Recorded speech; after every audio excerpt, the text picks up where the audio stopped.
Welcome and thank you for coming.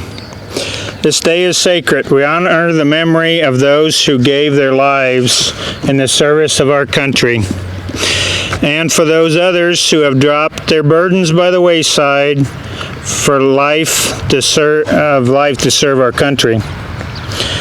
May the ceremonies of today deepen our reverence for our departed friends and comrades. Let us renew our pledge and loyalty to our country and its flag. Let us resolve by word and deed the privilege and duty of patriotism. Our nation is assembled today to honor its heroic dead. Because of them, we live for free. Because of them, our nation lives. Comrades, this is Memorial Day. Let us pledge ourselves anew to patriotic service. Let us make ourselves a friend, a brother, a son, and a father to those who will not see their own again in this mortal flesh. This time I'll read a list of the deceased veterans who have passed away from the West Noble American Legion. Those that have passed away this year and joined the post of everlasting. Ernest Ernie Eugene Faught, Joseph C. Fulford, Ronald Ray Hefner, Johnny D. Sparks, Paul Reed, Dale R. Halsey, John Joseph Shadell, Joseph Willard Ryder, Robert A. Bourne, Floyd F. Doc Warren, Steve C. Prince, Ricky Beckner, and Paul Fenning. From our auxiliary unit, Francis Irving, Ruth Elijah, and Paula Ginrich. From our Sons of the American Legion, Lauren G. Bishop and Tom Irving.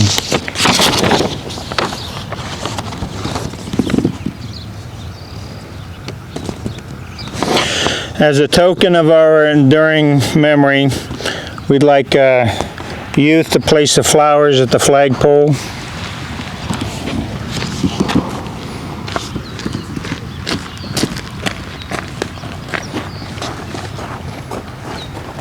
Right there's fine.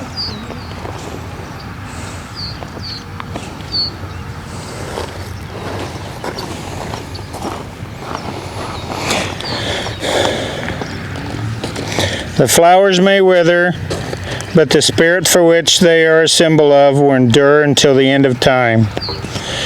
Rick would like to say something.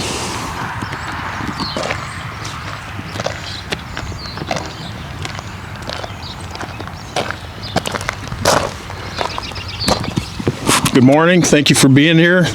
I was never in the service, but I love our country and our veterans, so I try to speak every year if I can. Last year, I've been known to, for you, the people that know me, I've been known to go to a few all-you-can-eat dinners, and they had one at the Legion for the Cancer Society, and I went to that dinner, and I stayed, and at the end of that dinner, I asked Andy Anderson if they had any flags. And he said, I'm glad you said that. He said, I might have to order more. And he went back and there was one flag left. And it was made here.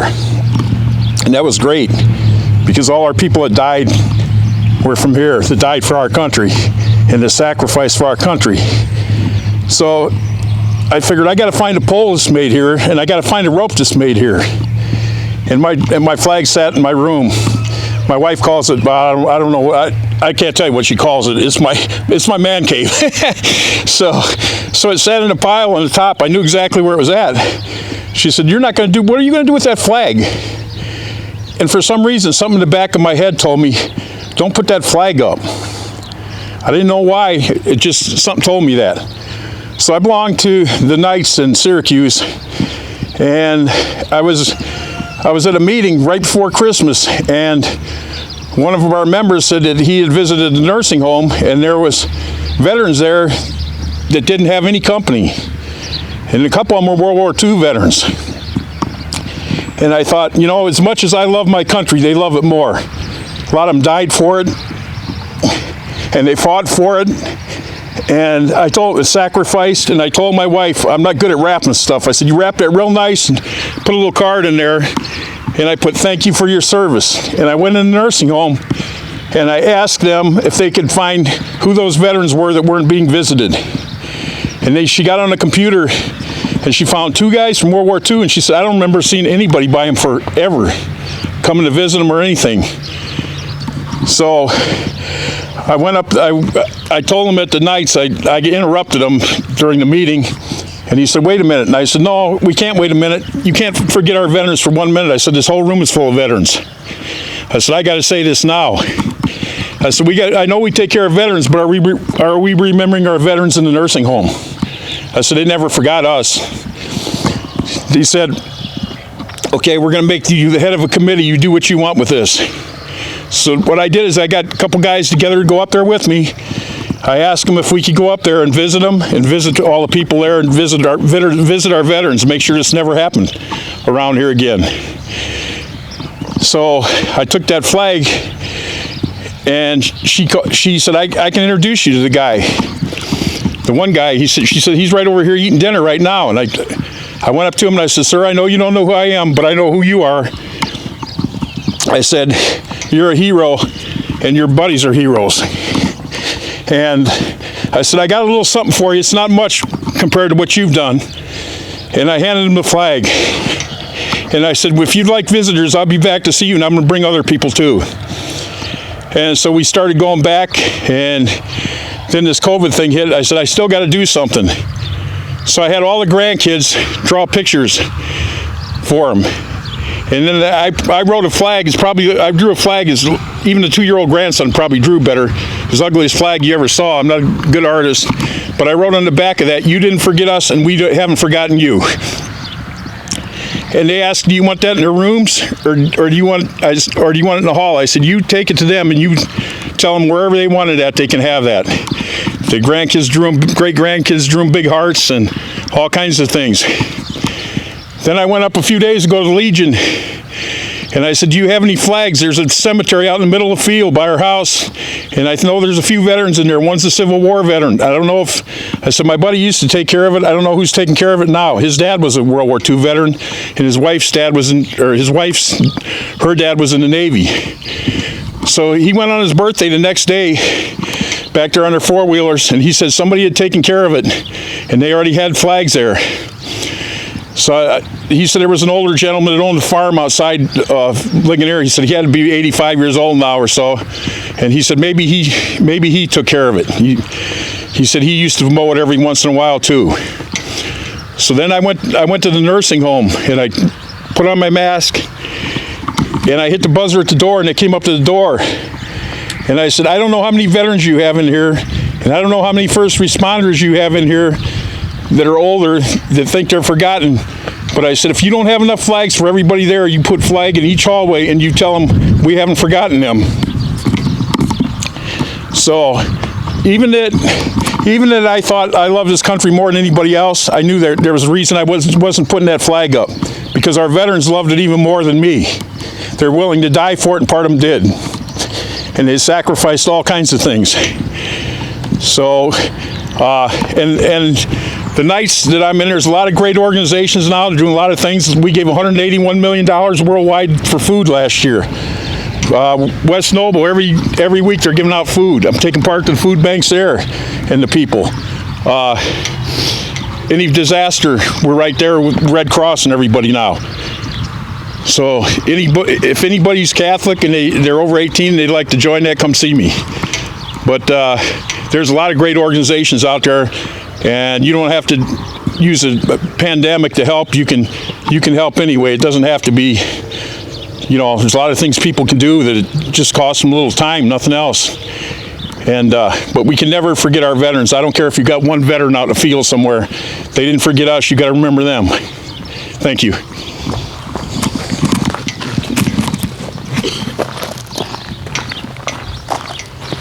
Nathan, if you would like to speak, sir.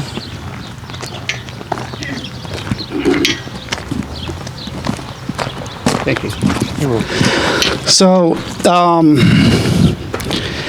most of you, I don't know if you guys know me, but I actually have a very big, I'm a very big history buff when it comes to pretty much anything. But one thing that is really close to my heart has to do with the military, has to do with Memorial Day. And this actually hits a lot closer to me than most people. And I'm not going to look through the crowd and assume that none of you have had anybody that have served and died for the country, but I can tell you for a fact that I actually had my great uncle. His name was August Charles Dobler. He served and actually died at the Battle of the Bulge. But there's an interesting story that was written about him in July of 1944, and I'd like to read that for you real quick. The title says, Private Totes Buddy Half Mile. Private A.C. Dobler of the 357th Infantry played the role of a pack horse under heavy enemy fire in recent action to evacuate a wounded buddy from a position of extreme danger. According to the award recommendation, which I just found out today that award was actually the Bronze Star. According to the award recommendation, which was forwarded to the proper authorities, Private Dobler first class distinguished himself by carrying a wounded man from a field to an adjacent highway where motor transportation was available for the remainder of the journey to the aid station. Private Dobler reported to the litter crews that he knew of another man who lay injured in a field nearly a kilometer away. The enemy fire was so intense at the time, it was virtually impossible for a group of men to successfully negotiate the open terrain. On his own initiative, Dobler started back to the wounded man. With all possible speed, he reached his companion and, using the shoulder carry, managed to stagger a half mile back to the highway with the casualty on his back. The man was quickly taken to a nearby aid station. The feat, a gallant one in itself, was doubly meritorious in the fact that Dobler is one of the smallest men in the regiment, standing about 5 feet 6 inches tall.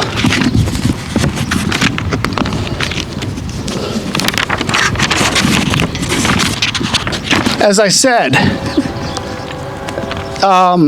this really rings close to my heart because of everything that he did. And as I said, he died at the Battle of the Bulge on January 10th of 1945. One of the things that amazes me about this story is the fact that he was willing to risk his own life while trying to save one of his fellow comrades. He literally laid down his life for his friend. There's a passage in the scripture, and I'll read it. It's John 15:13. It reads, "My command is this, love each other as I have loved you. Greater love has no one than this, to lay down one's life for one's friend." In the passage, John is actually quoting something that Jesus said prior to his crucifixion on the cross. He was willing to sacrifice his own life, not for just those around him, but for all mankind. In the past, and currently day by day, members of the military forces, if need be, have been willing to lay down their lives not only for their friends, but for the cause that they believe in. And we can actually take this into the civilian world. There's a special group of people that are doing the same day after day. I'm talking about the police, firefighters, doctors, and nurses. Ever since this pandemic started, these individuals have tirelessly acted without concern for their own lives. I know that we talk during this year about the fallen for our country, but I think there's another part that we're missing. When I was growing up, one of the things that was talked about during this weekend was service. Service to family, service to friends, service to community, and service to country. Even though this was before my time, John F. Kennedy said some inspiring words. The 17 most inspiring words in the 20th century American history were spoken by John F. Kennedy around midday on January 20th, 1961 in Washington, D.C. The occasion was his presidential inauguration. And he came to the concluding of the inaugural address. He just declared that the torch had been passed to a new generation of Americans. He said, "Born in this century, tempered by war, disciplined by a hard and bitter peace, proud of our American ancient heritage, and pledged to pay any price, bear any burden, meet any hardship, support any friend, oppose any foe, in order to assure the survival of the success of liberty." Soon after this, he spoke these 17 words. "And so, my fellow Americans, ask not what your country can do for you, but ask what you can do for your country." Those words were positively electrifying. No president had ever challenged citizens in peacetime to sacrifice or commit to a larger vision. With that single sentence, Kennedy inspired people to new possibilities. He raised their expectations of themselves and of the nation. Apostle Paul said in Philippians 2, 1 through 8, "Therefore, if you have any encouragement from being united with Christ, if any effort from his love,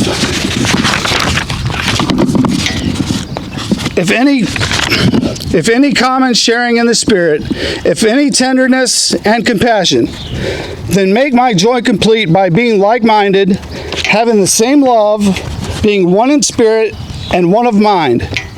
Do nothing out of selfish ambition or vain conceit. Rather, in humility, value others above yourselves, not looking to your own interests, but to the interests of others. In your relationship with one another, have the same mindset as that of Christ Jesus."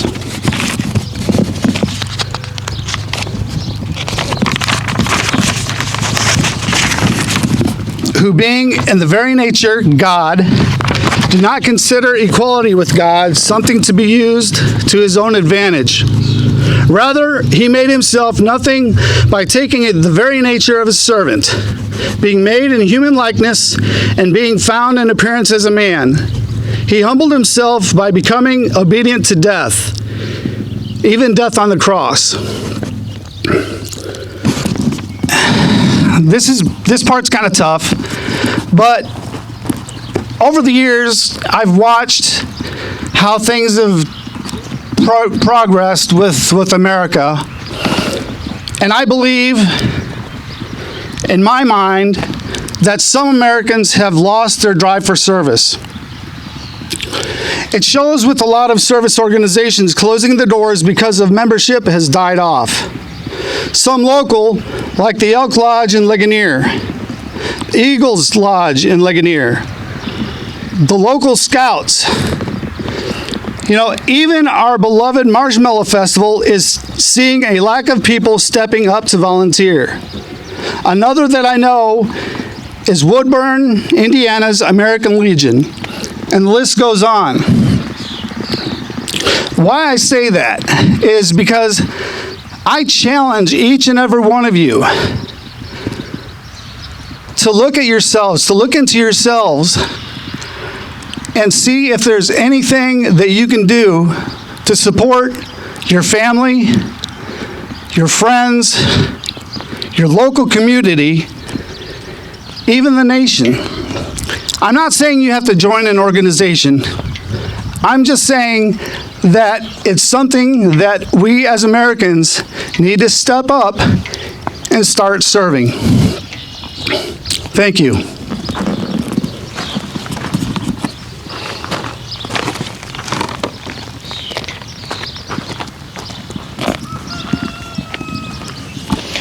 Color guard, salute the dead. Honor guard, dead, on!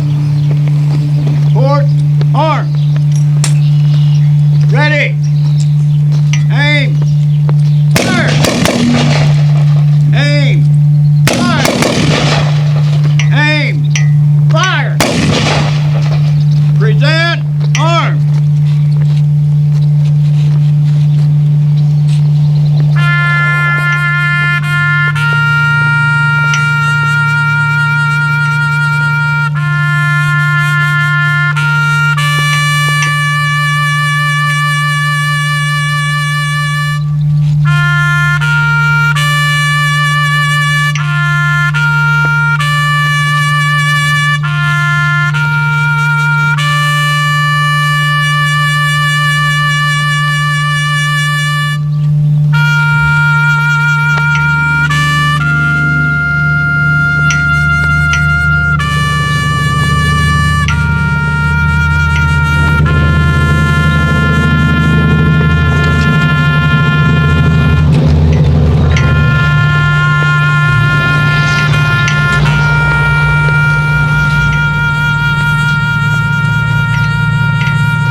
Dismissed.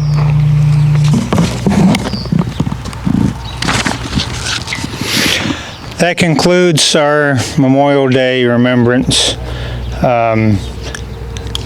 At this time, we'll just raise the flag.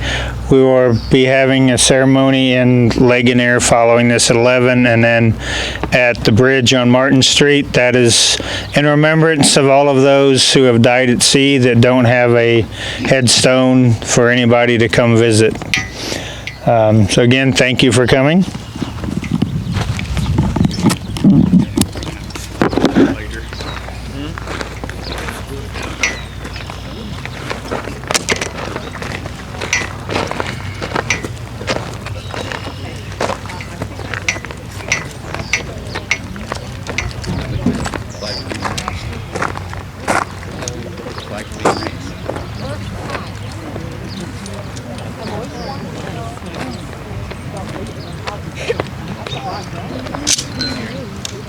Because it's a half mast. We have about 35 Yeah, I just seen the oil was off. I think you race. That's how you do it. You put it all the way up. And then you go and then you do the same.